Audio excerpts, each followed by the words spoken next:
Okay, we are back for round 3 of 3. Are people done yet? With Robin Atkins. I don't know. We shall find out. Time will tell how angry you made our audience in the previous 2 episodes. But we're doing one more. I think it's a really important topic because we have an expert here to talk about that, and I would like to be educated more than I am. So hopefully other people feel the same. So just for those who haven't listened to the previous 2 episodes, which I'd highly recommend people check out, introduce yourself real quick to the audience. Okay. My name is Robin Atkins. I'm a licensed mental health counselor. I have a private practice in Indiana. I specialize in reproductive health care, which includes everything from high-risk pregnancies, perinatal hospice, and palliative care, the mental health side of things. It's a kind of all-encompassing. I just do the mental health side of things. Abortion, adoption, infertility, all of the above. Anything related to reproductive health. I also personally have experienced abortion. And so I come to this both as a professional and personally, and I will do my best while we're talking to kind of differentiate, is what I'm saying based on my professional experience or research, or is this my own personal experience? You wanted to talk today about kind of mental health in general. We want to talk about some things like informed consent and how that works. So where do you want to start? Let's start with just a basic understanding that abortion is not mental health treatment. It is not evidence-based treatment for any mental health condition. So there are certain standards in the mental health industry when we have women coming to us with different conditions. And there is a condition called tokophobia, which is the fear of pregnancy. Yep. And there's some reasons they think women have this. One of my concerns is women fearing high-risk pregnancies or dangers in pregnancy, which is definitely being stoked right now a lot in the abortion debate, how dangerous pregnancy is or is not. And yes, it absolutely can be, but how we talk about it is really important because I think we're increasing cases of tokophobia with that. But that's so, I haven't even thought about that. I mean, we spent the last year or 2 getting ready to do this abortion, like refuting abortion as a self-defense argument, and I'll link to a bunch of resources down below about that argument. But that's so, like, yes, you're right. Naturally, that would lead to an increase in people being freaked out about these, like, very, very rare kind of worst-case scenarios. Yeah. Well, not only that, but there's a base mistrust of the medical system for a lot of women that are facing maternal mortality. And there's a whole history behind why that is. Yes, it does impact Black Americans more than any other group. I would encourage anybody wanting to know more about that to read Medical Apartheid. It's an amazing book about the history of gynecology and America and Black women. And it's really, really difficult read.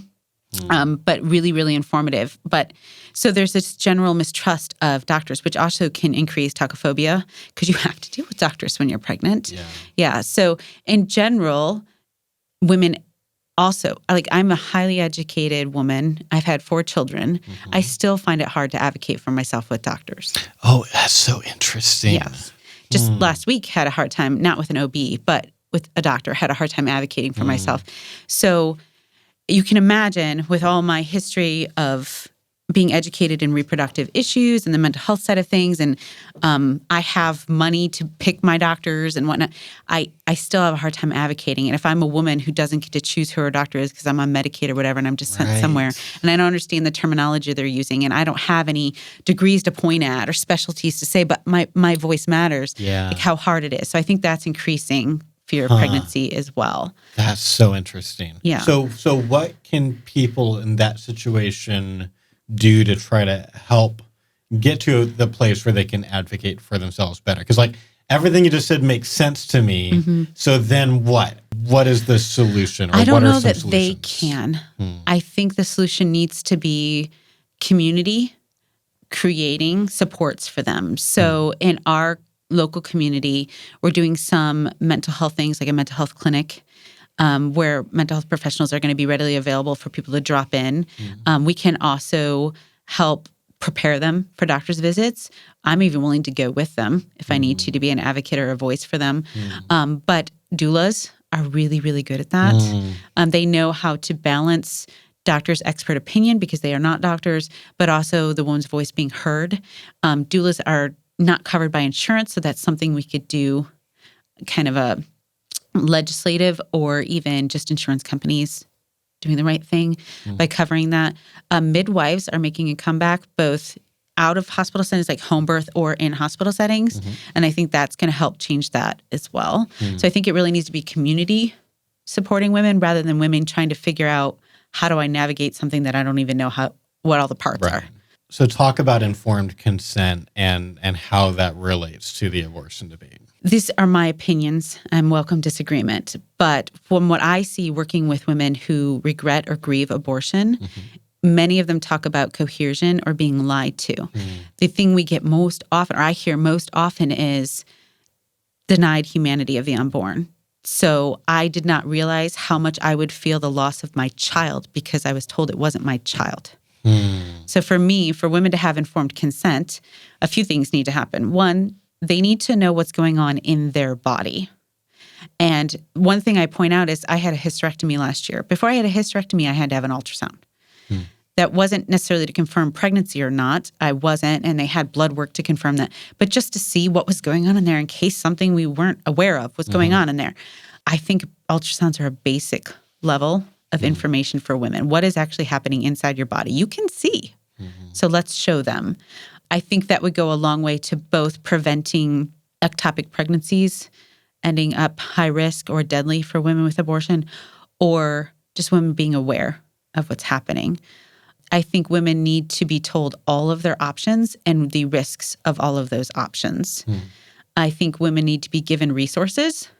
Otherwise, I feel it's coercive. So if a woman's coming to any location saying, I'm having these issues, if we can get these addressed, what is the option you would prefer? And that be a part of informed consent. Okay, so let me ask you a couple of questions like that fall within that. Okay, so let's talk about the first thing you said about how a lot of women go through grief at some point after an abortion, saying something like, I didn't know this was a child. No one told me this was a human, or something like that. And then naturally that affecting them very negatively later. Obviously, you could, make sure that people are told through informed consent laws that this is a biological human. The question of whether it's a person is a philosophical question. And so for the perfect informed consent law on abortion, how far would you advocate? What does she need to be told about? Like even the term child kind of implies value and personhood and stuff like that. So I just want to be really clear about what you're... So I want to help people separate what I as a practitioner do in my office versus what I advocate for. Because currently, at least legally, I cannot ascribe any kind of value in those discussions with my clients. Work. And I would not do that. So I match whatever language the woman comes in talking about, and I ask her very benign questions to get at the heart of what ethically she feels is happening. So I don't place value on anything. That being said, prior to having an abortion, I don't think that we need to legislate she be told anything as much as she needs an ultrasound done. I think her eyes are probably more informative than whatever words we're going to give her, especially on a form. I don't know about you, but when I go to the doctor and they hand me a million things to sign, I don't necessarily read every word on them. You don't read all the terms and conditions on the websites? No, I'm pretty sure I owe somebody my firstborn. I don't know. But no, I don't. Even when patients' rights and responsibilities, when I go through that with my clients, I actually go through my informed consent with them. And I have never had that been done by a professional with me before. And sometimes I'll just go through certain key parts. Sometimes I'll go through the whole thing. It depends on how much when I'm asking them questions, how I can tell how much they've read on it. Sometimes I'll just ask them flat out, did you have time to read this? But I don't think a piece of paper is necessarily going to imply informed consent. I don't think that's helpful. So I think having ultrasound would go a lot further, giving her as much medical-based information without any human being able to interject their own opinions upon that.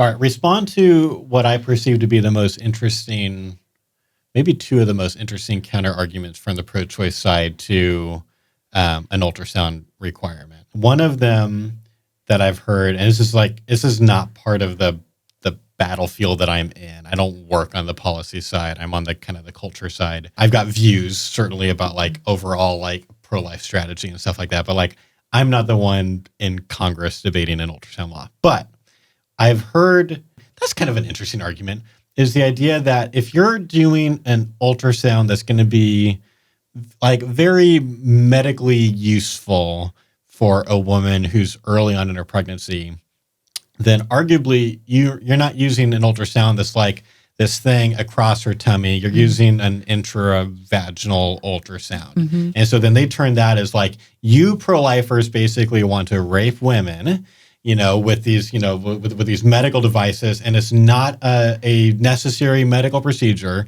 So you want to force medical procedures on women. What would you say to pro-choice people who have that concern? I say that's an interesting way to frame it.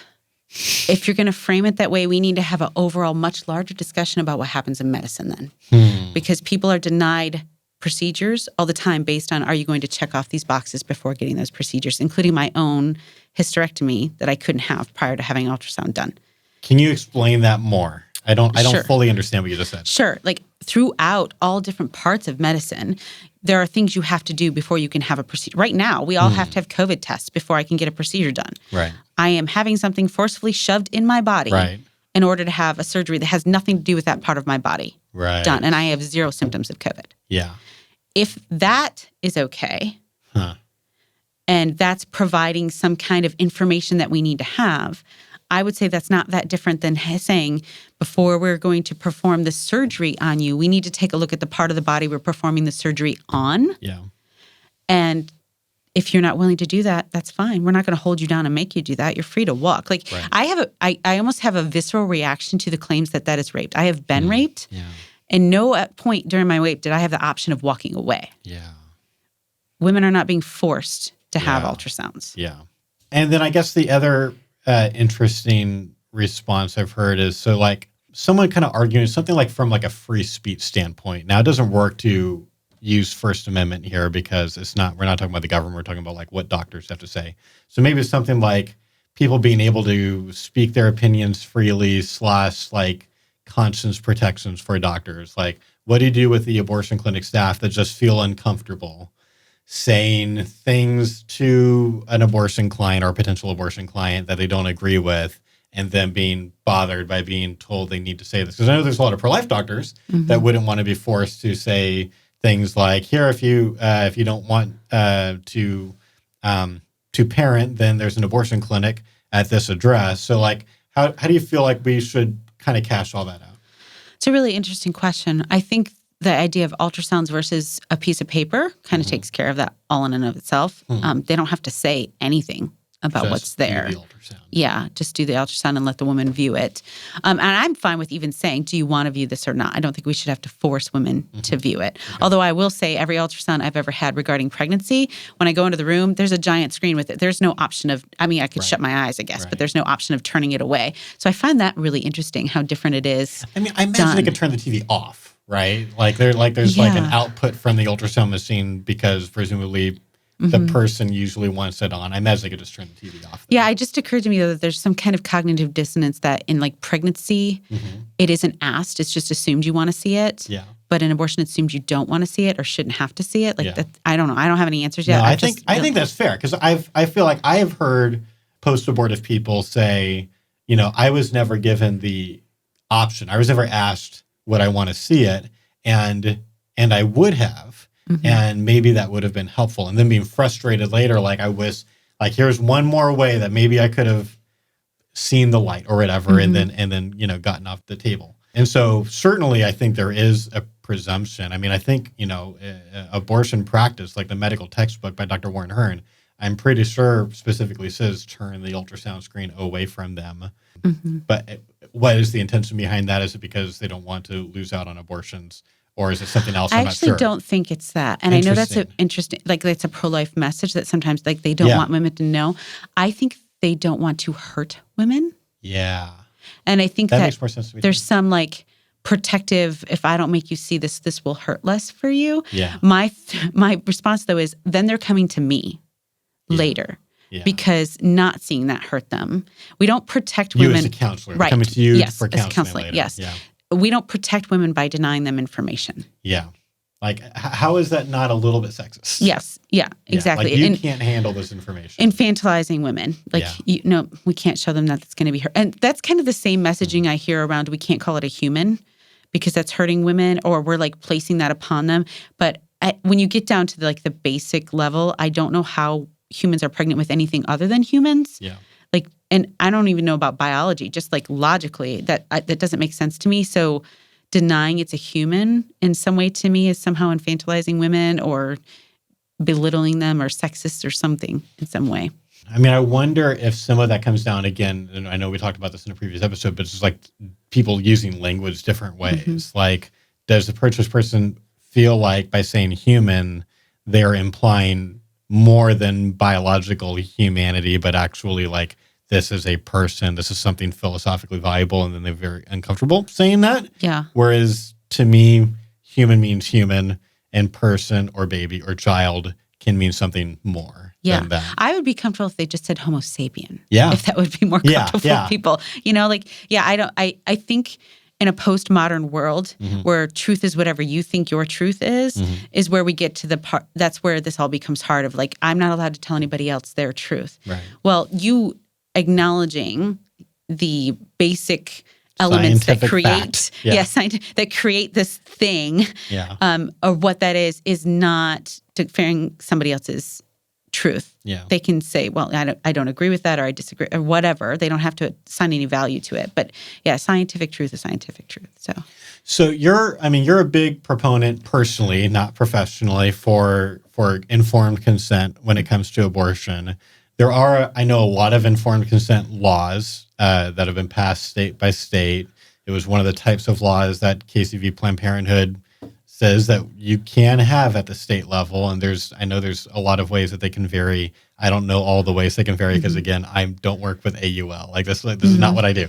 Are you generally satisfied with the informed consent bills that pro-lifers have been able to pass, or do you feel like they don't do enough, or there's some ways to make them better, generally speaking? I generally don't work on the policy side of things either. I mean, I do some testifying in front of legislators, but I just don't think they work. Oh, interesting. And I don't know that I have an answer for that because, again, they're a piece of paper you sign.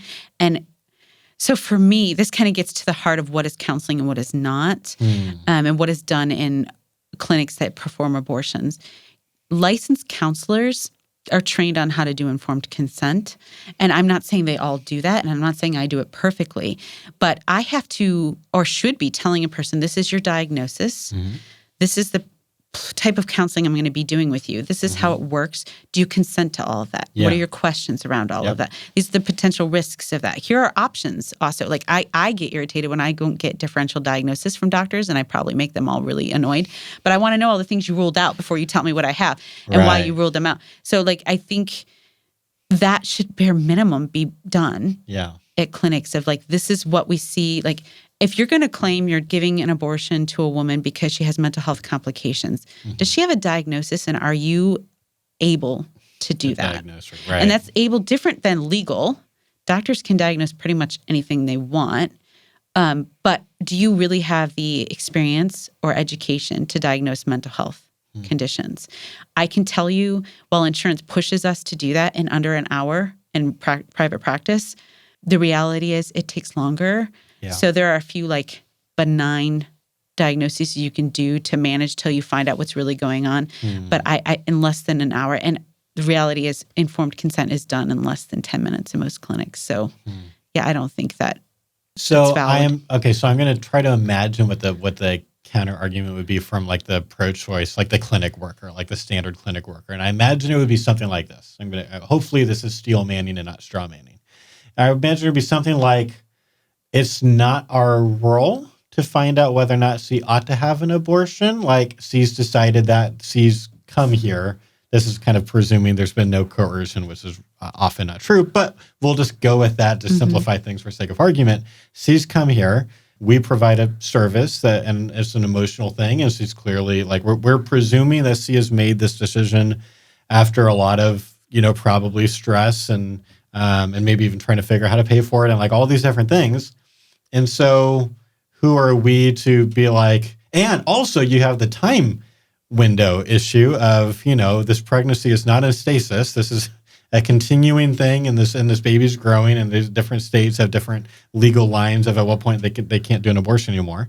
Who are we to kind of slow that down by saying we need to have a couple of meetings with her and really try to figure out how to, or have someone else have meetings with her to diagnose I feel like there'd be something like that. So what say you, Robin? Well, I guess, number one, if you're going to say we're just doing abortions because women want them, period, then you should not be trying to get out of malpractice by saying, but she had this, this, and this. Can't have it both ways. If you're doing it just because she wanted it and it somehow went awry, that's on you, not on her diagnoses that she did not have accurately So that's done. the thing that happens a lot in That is a malpractice. recent So case. I don't know about this. There was a recent case, and I don't remember the name of it, but a woman died after abortion, and the doctor who performed the abortion defended it, basically saying she needed it for her mental health, but there was no mental health diagnosis. Ooh, yeah, red flag, red flag. That's bad news bears. So yeah, so if you are just saying women should be able to have them anytime they want them because they want them, like, okay, then we can talk about whether or not abortion should be legal in general, and mental health doesn't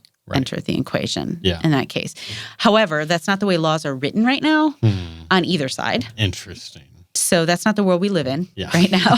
So, and I actually think, and this may upset pro-lifers, but the way we do some legislation forces us in that direction. When we do time limits versus quality of care, for example, we force maybe the debate on whether or not we should be providing additional steps to women. What do you mean? So like if a cutoff is, I'm going to pick a week that it isn't, so we don't have to get in some, but. So if a cutoff is like 23 weeks. Okay. That's not any cutoff anywhere. Yeah.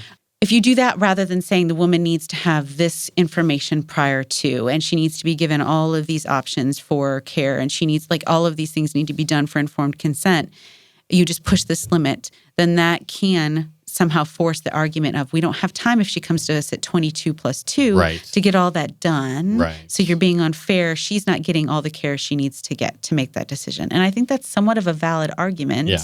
So I don't know that time frames work as well as, and I get the incremental, like we're trying to just limit how many abortions are done. Right. I understand that. Right.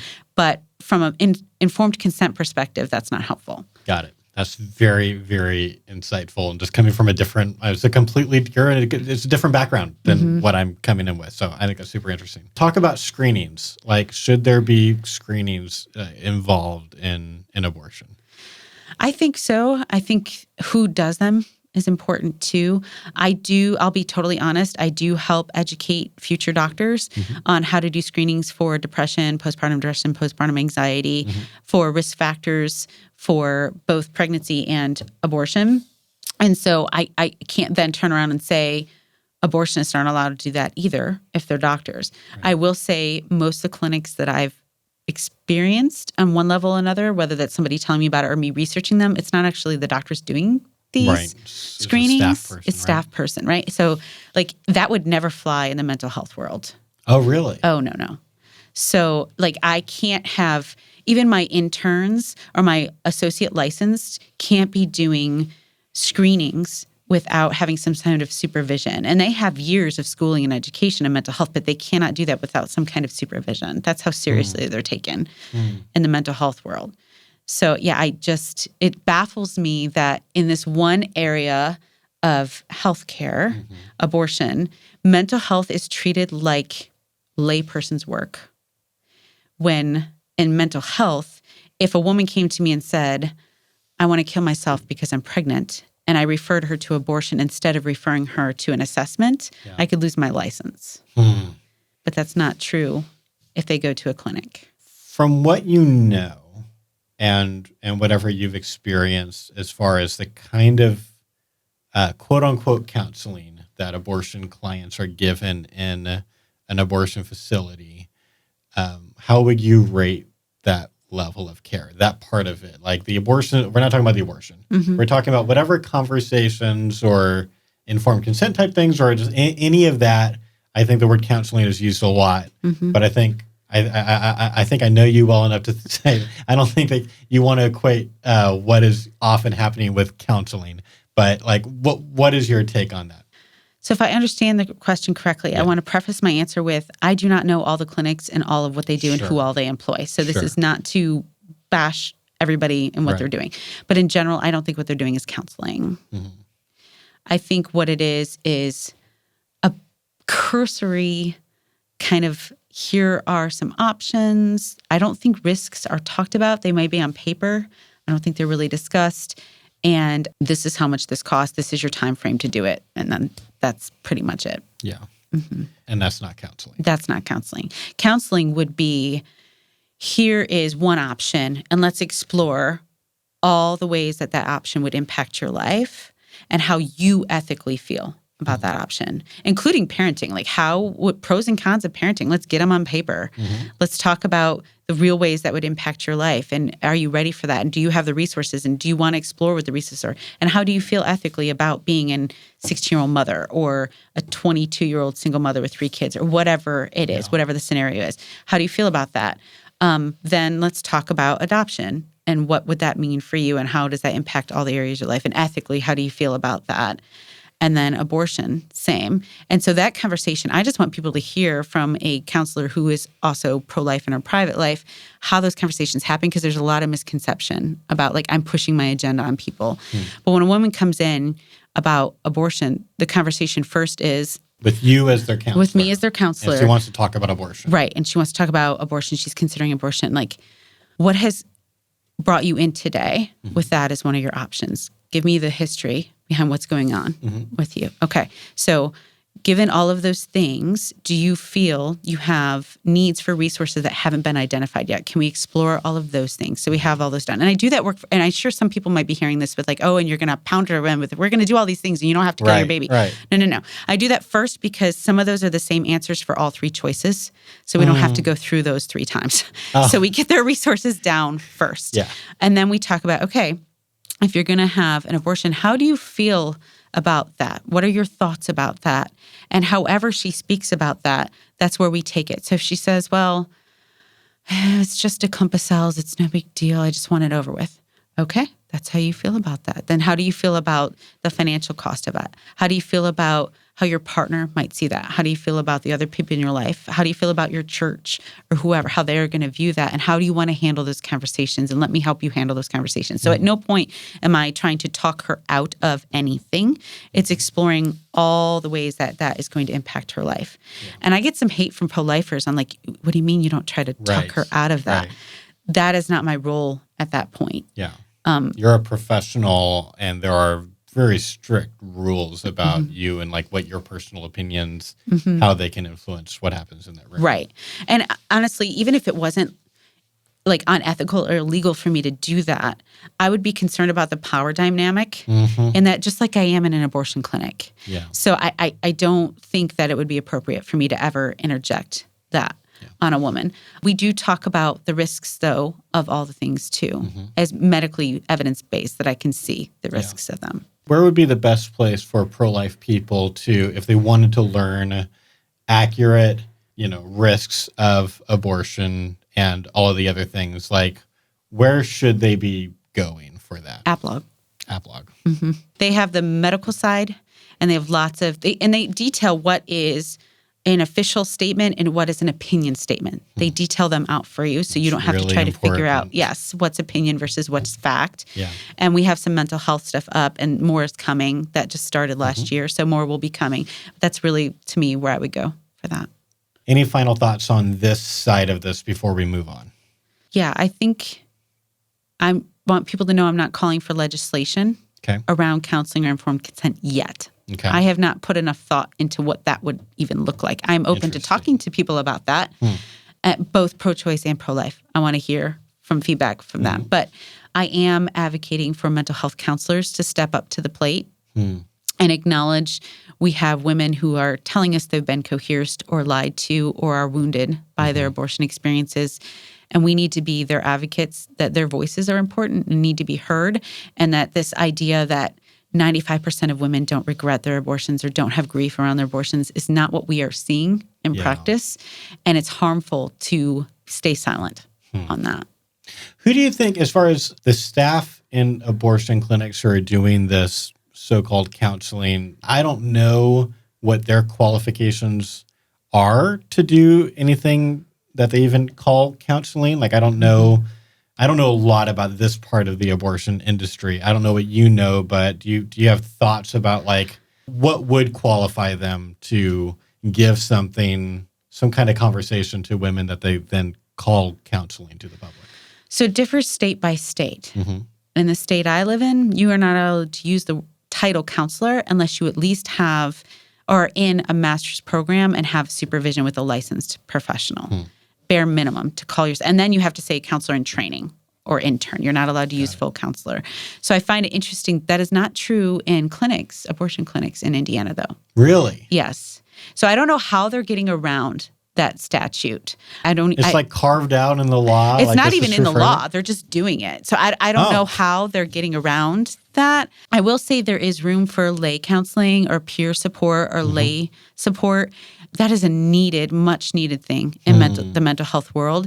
However, even those people need to go through some kind of certification course. And I will admit there's not one out there regarding how to counsel about abortion. There is no certification course on that. There's no, as far as I know. And I don't know exactly what training they receive at their abortion clinic, so I don't want to even venture to talk about that. But I do know that there's no curriculum, even in the mental health world, for post-abortive healing. There are lots of books put out there by lots of different people that are wonderful that I use, but there is no curriculum on it.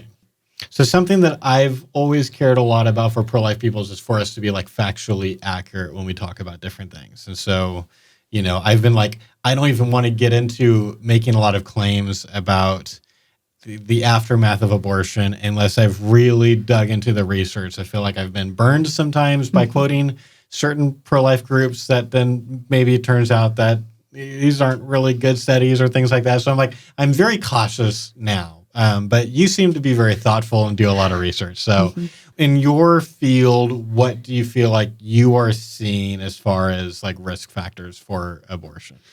So in 2008, the American Counseling Association, the ACA, published a list of risk factors, pre-existing risk factors for mental health complications after abortion. And there was a lot of them on there. I'm not going to go through them all today. But what was interesting to me was a lot of the risk factors were also matching Guttmacher's list of reasons women pursue abortion. So like poverty would be on both lists. Right. Fetal anomaly would be on both lists. Domestic violence relationships or unhealthy relationships are on both lists. So those are pre-existing risk factors for potential mental health complications after abortion and also on the list of reasons women seek abortion. Now, the abortion industry has kind of said, well, those are pre-existing risk factors for mental health complications anyway, whether or not she has an abortion. And that's probably true. They probably are. But what we are seeing, at least in the profession, is an increased risk of imminent mental health complications post-abortion. And we are hearing from women as well, it was the abortion that kicked off this mental health event, not having one. So when we go back to, I think we talked about the Turnaway Study in a previous episode. And the Turnaway Study has some flaws in how the methodology and also how it was presented. But they are the only study I know of that has asked what women denied abortion, how they felt about being denied abortion. And interestingly, majority of the women denied abortion became pro-life after. Now, it was often phrased as they're worse off because they're less financially secure, they have more health issues, whatever. That's how it was framed. But the women themselves, repeatedly, I am pro-life, I would never have an abortion. And they probably wouldn't then be saying, and I'm worse off now as a result. Right. No, they did not feel worse off. One was still homeless, did not feel worse off. Really grateful that she had her child. And now there's methodological, I can't even say methodological? That word. Yes, that word. Flaws with the research. So I don't want to say that is how all women denied abortion feel at all, or that's even representative of the majority. But that's the only information we have at this point on that population. So this idea that mental health complications after abortion can never be caused by abortion, I don't know that that's accurate either. And so some of the research I've looked at is David Ferguson out of New Zealand. He has passed, but he, prior to his death, had done some research around mental health and abortion. And what's interesting was he was pro-choice, and he's an atheist. And people have asked me why that matters. It doesn't matter to me, but for some reason it does matter to some on the pro-choice side. What was driving him wanting to study this?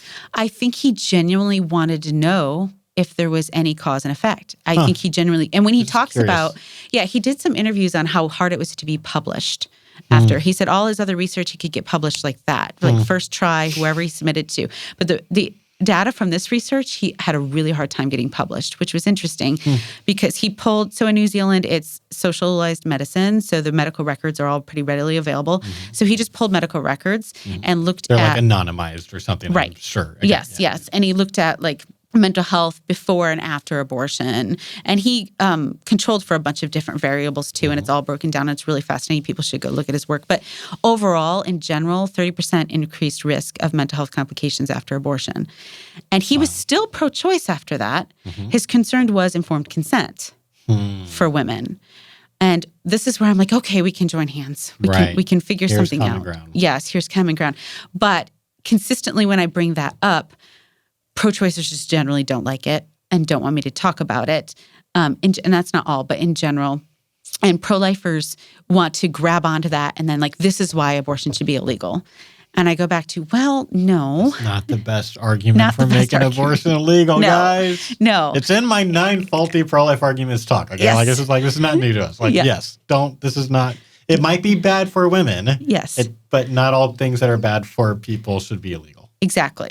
Right. So it is valuable for having a conversation around how do we give informed consent. Yeah. And also how do we do screenings and what is upon the doctors to refuse. So if they know a woman has 16 confounding variables that could potentially cause major catastrophic events, should they probably say, I probably shouldn't do this procedure or not? And that's not a question I can answer. I am not an expert in that field.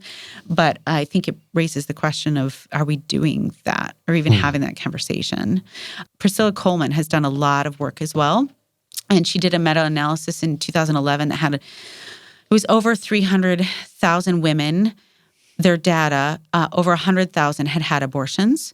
And what the data showed was a 34% risk increase in anxiety, 37% increased risk in depression, 110% increased risk in alcohol abuse, and a really high increased risk of suicidal behavior or ideation. And she was just piled on by the pro-choice side, trying to tear apart her work. And actually, David Ferguson came and defended her.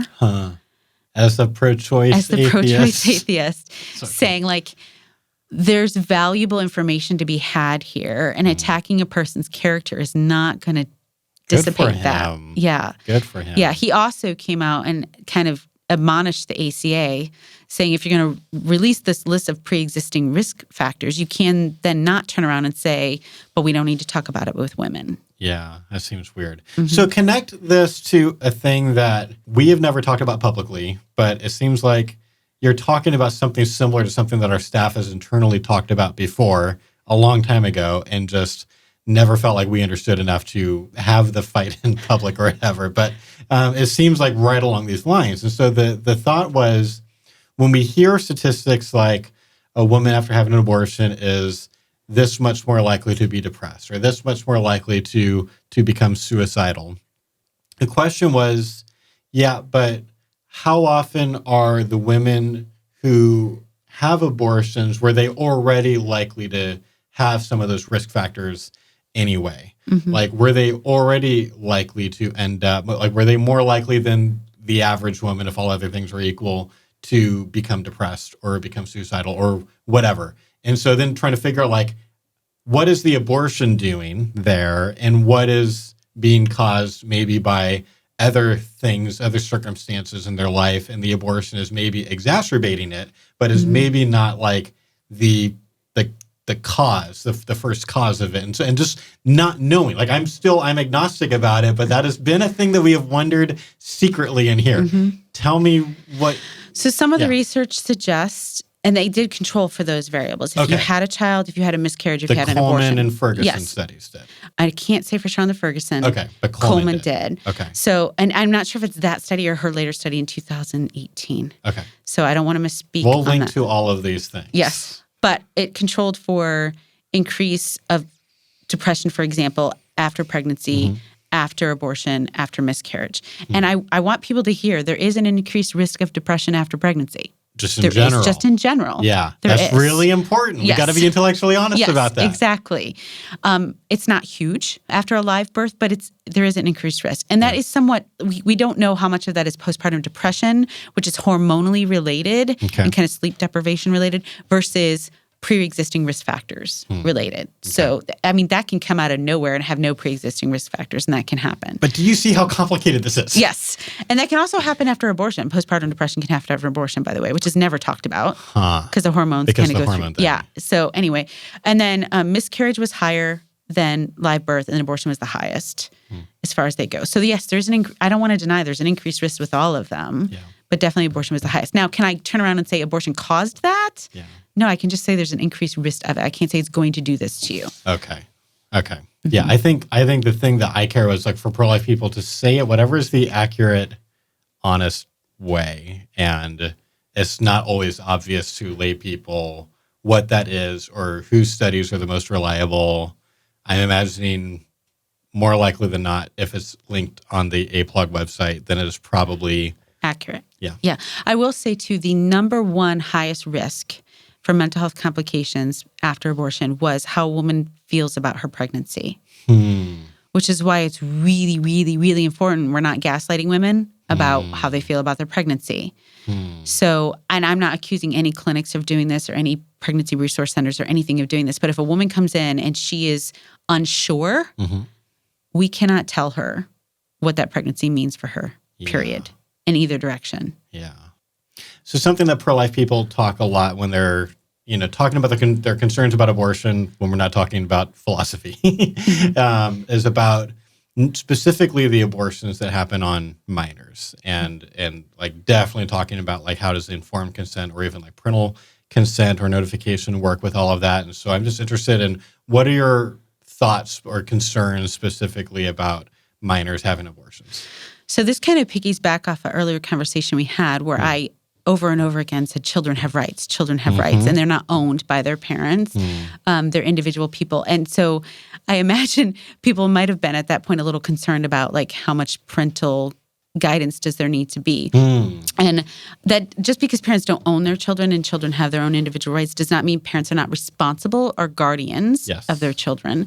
So I don't have an answer on what an appropriate age is from any kind of like study. And I don't know that we could do a study ethically about that. That's tricky. I will say for mental health, kind of as an example, it's state by state, but in my state, the age of 14 is when someone can enter into a counseling relationship without their parents' consent. Okay.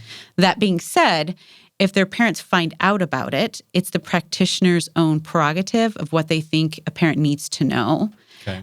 Also, if the child is exhibiting any kind of dangerous behaviors, it is legally defined. If it's a harm to themselves or harm to someone else, we have to report it. But if it's just self-harm type behavior that isn't suicidal ideation or high-risk behavior, it's upon us to decide what needs to be shared with whom. I think it's awfully reckless if a therapist wasn't going to the client, the 14, 15, 16, 17-year-old, and saying, who is an adult you trust in your life we can talk about this with because I can't leave this alone. Right. Yeah. So I kind of look at that as kind of a base of at the age of 14 and up, are we having conversations with these children about who are the safe people in your life? Why is not an adult involved here? I think we're failing those children when we just say, we're going to give you a judicial bypass and get you abortion and not question why there aren't adults in your life you don't trust. Yeah.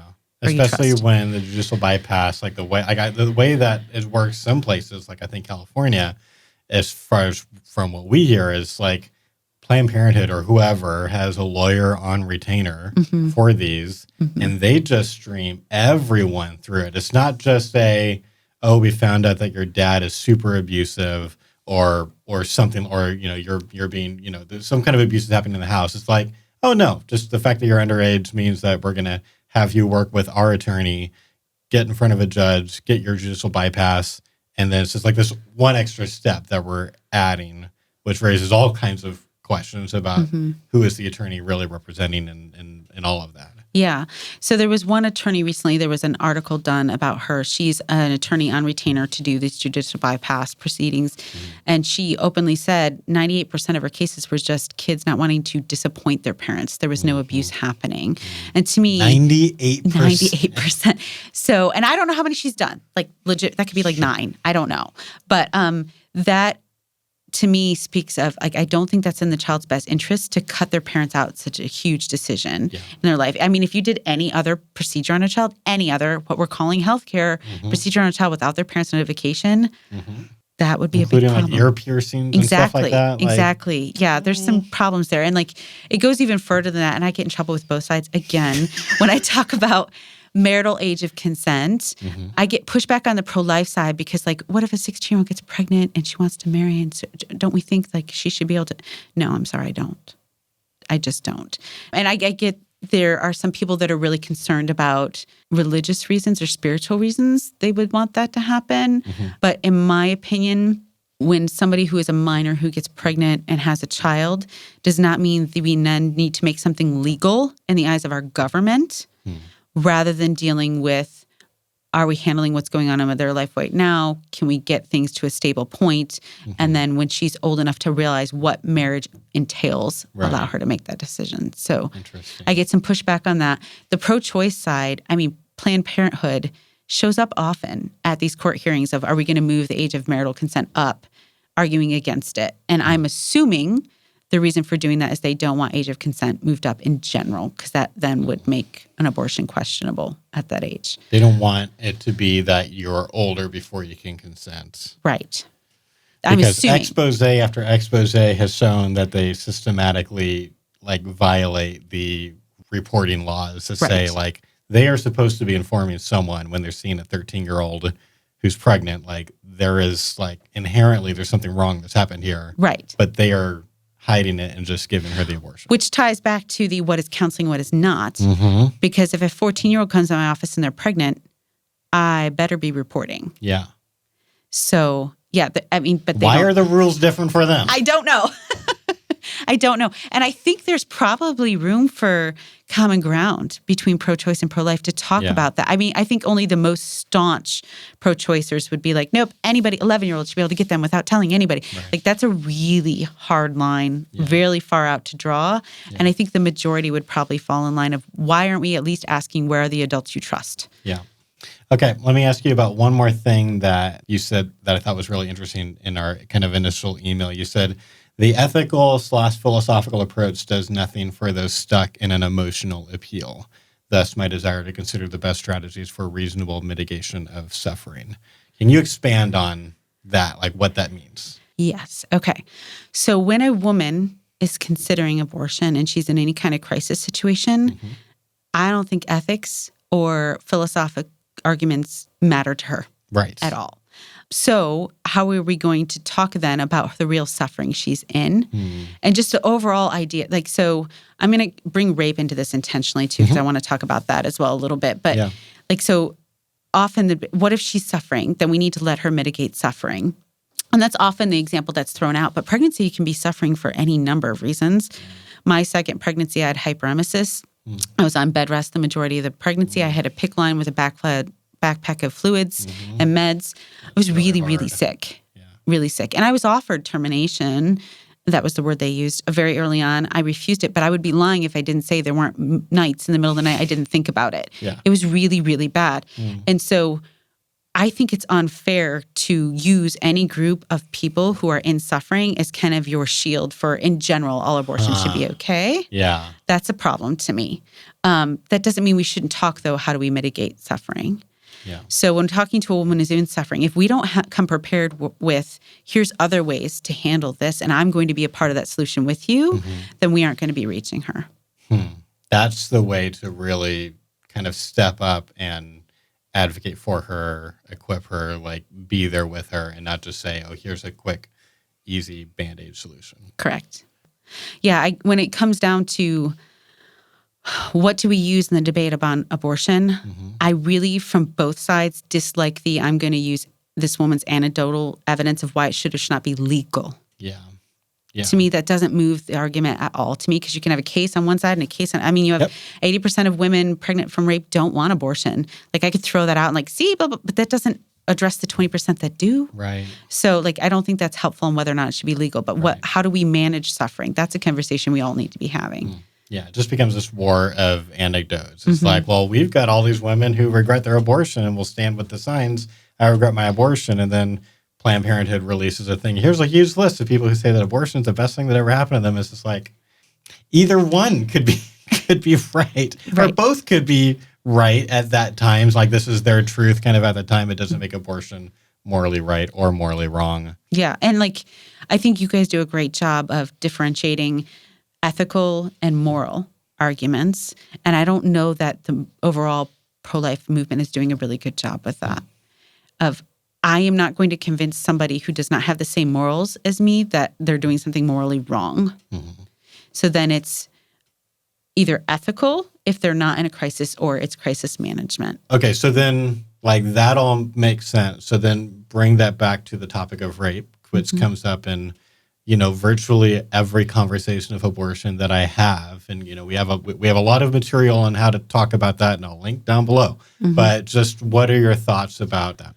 First, I think both sides to acknowledge that rape is trauma. Yes. And I'm not saying either side does or does not, but just in general, rape is trauma. Yes. That does not then equate that pregnancy after rape will be trauma. Yeah. That is personal for each individual. And what is trauma is subjective for each individual. So, for example, my own rapes while I was not pregnant from them are no longer traumatic to me. I can talk about them openly and not feel any pain from that. That doesn't mean everybody's going to be in that place, right? So that's all subjective. So we just need to, everybody acknowledge rape is traumatic. Pregnancy from rape may or may not be, and to what degree. So there's a starting point. At that point, it becomes a question of, is this procedure that's going to end this pregnancy going to help or not with the felt ongoing trauma of it? And I probably am going to irritate some people with this, but my standard of the best possible outcome is post-traumatic growth. And the idea of post-traumatic growth is taking a suffering or difficult or traumatic situation and becoming a person of healing and resilience and positivity out of that. That's like the best case scenario. Yeah. And I think we are harming people by saying to them, you can't get there. So whether or not abortion should or should not be legally allowed in rape isn't where I'm going. Where I'm going is, can we create post-traumatic growth from that? And what would do that? Versus, are we creating post-traumatic stress from this and reinforcing post-traumatic stress? So for a woman who is choosing whether or not to have an abortion after pregnancy, we need to find out from her, and this should not be a controversial question to ask in my opinion, would carrying this pregnancy to term and giving this other human life bring you any sense of empowerment from that? And if so, we probably should be considering whether we should be supporting that or not. Right. If she's absolutely not, that would nope, that's going to be okay. Then we need to explore why not. But I don't think that should be. And right now, that's a controversial question to even ask. Yeah. Well, Robin, you have stoked 27 different little important conversations that people need to be having that they might not have been having before. So I thank you for that. Sure. I know a lot of people disagree with different things you said in the last 3 episodes, and that is okay because we're just thinking out loud here. Right. And you could be wrong about some of your beliefs, but at least the conversation can happen. And again, you're inviting for people to not just troll you, unless it's benevolent. But to actually, if they're interested in kind of engaging, further with the conversation with you, you're encouraging them to DM you through Twitter. I will say, give me a turnaround of at least 2 days. Yeah. That's where I'm at right now. So depending on how much feedback we get, it might be longer, but I will get to you. Yeah. I don't have an assistant, so I will get to you. Well, I really appreciate you being willing to kind of come out and say things that are difficult for both sides to hear. I really see a lot of intellectual honesty in that. And again, just anyone who thinks outside the box is interesting to me. So thanks for getting me thinking outside the box today. Well, thank you for the conversation and letting me speak to your audience. I appreciate it. You're very welcome.